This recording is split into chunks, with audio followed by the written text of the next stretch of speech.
Welcome to Convenience Talk. My name is Melanie, and today's topic is how to search for C-Star owners using South Dakota's UST data. So as a starting point, I want to point out this blog post on Convenience Talk. It has a list of all the UST database sites ordered by state. So if we go down to South Dakota and we click on this link, we end up on this site. And there's two choices here. I did try to download this Excel, but it did take a while. And so I gave up on this. But this might actually be a very interesting option because if you click through here, it takes you to this site.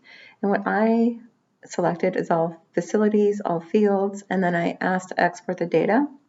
And so it did give me a file. And I did open this first file to match up against this because as you'll see, there's no headers. So facility name, owner, and you kind of see that anyways here. And you do have the mailing information, which is great. But as you can see, this is a pretty limited file. And I'd be real curious to see what that Excel file looks like. That's it for South Dakota. My name is Melanie. Thank you for watching this video.